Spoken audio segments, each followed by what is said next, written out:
Hey there, Mindful Squad. Welcome back to Mindful Codex, your guide to hacking your brain and designing a better life. If you're ready to win the battle against your own mind, hit that subscribe button and the unbrow bell icon so you don't miss a single strategy. Okay, be honest. Right now, is there something you're supposed to be doing instead of watching this video? A report? A chore?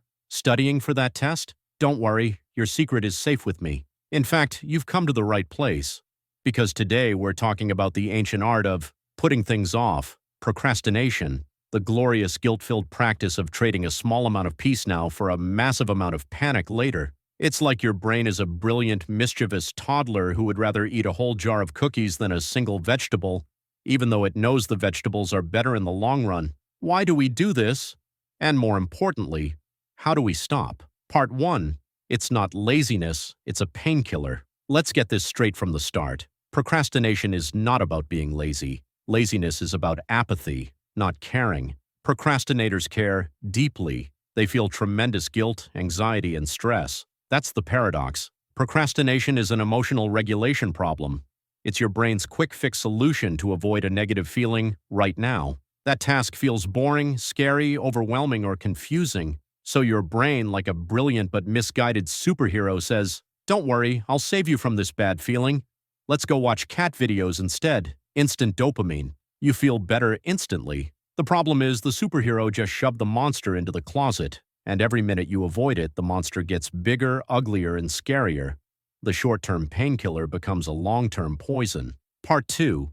The procrastination cycle, a toxic love story. This is the loop we all know too well. It has 4 acts. 1. The false promise. I have plenty of time, I'll do it tomorrow. A sense of calm. 2. The avoidance dance. I'll just check my phone, clean my desk, reorganize my bookshelf by color. Distraction to suppress the rising anxiety. 3. The panic monster. Wakes up. Oh no, it's due tomorrow, why did I do this? Sheer, unadulterated panic. 4. The frantic finish and the empty vow. You work in a frenzy of adrenaline-fueled genius and somehow get it done. You collapse, exhausted, and swear, "Never again." And then, the cycle repeats. Because the relief of finishing reinforces the idea that, hey, it all worked out, your brain forgets the agony and only remembers the escape. It's a toxic relationship with deadlines. Your action plan, how to break up with procrastination. Okay, enough diagnosis. Let's talk about the cure.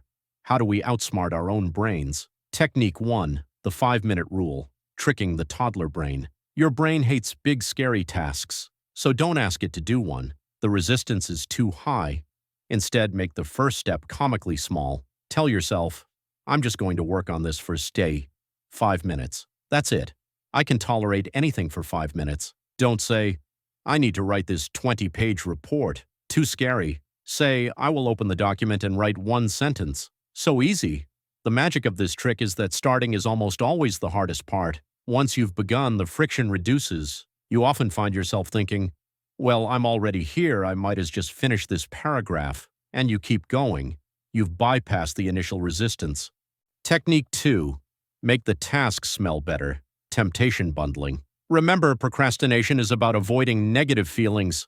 So what if you made the task feel less negative? Link something you dread with something you love. Only listen to your favorite podcast or audiobook while doing the dishes or folding laundry. Promise yourself a fancy coffee from your favorite cafe, but you can only get it if you work on your project at the cafe for 1 hour. You're hacking your brain's reward system. The boring task suddenly becomes the ticket to something enjoyable. Technique 3. Make the consequences immediate.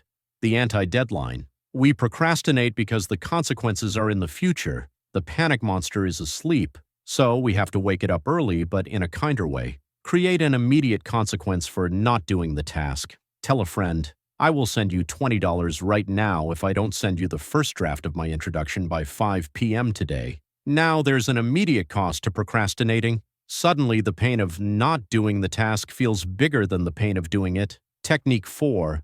Forgive your past self and be kind to your future self. This is the deep psychological key. We often procrastinate because we're angry at ourselves for past procrastination. We feel like we don't deserve to have an easier time now. Stop. Forgive yourself. The past is done. Every moment is a new chance to make a different choice. Then shift your mindset. Instead of seeing a task as a punishment, see it as a gift to your future self. If I spend 30 minutes cleaning the kitchen now, future me will walk into a clean, peaceful space tomorrow morning and feel so grateful. This frame turns obligation into an act of kindness and empowerment. The grand finale: progress, not perfection. Beating procrastination isn't about never avoiding a task again. That's impossible. It's about catching yourself more often. It's about shortening the procrastination cycles. It's going from procrastinating for 2 weeks to procrastinating for 2 days. That is a huge win. Your brain is a powerful tool, but sometimes it needs a software update. You are the programmer. You get to debug the code. So the next time you feel the urge to put something off, acknowledge the feeling. Thank your brain for trying to protect you from discomfort. And then gently, kindly, tell it, it's okay. We've got this. Let's just do 5 minutes. Your future self is already thanking you. If this video helped you understand your procrastination patterns, let me know in the comments. What's one task you're going to apply the 5-minute rule to today? And as always, like, subscribe, and hit that bell for more mind-hacking content. See you in the next one.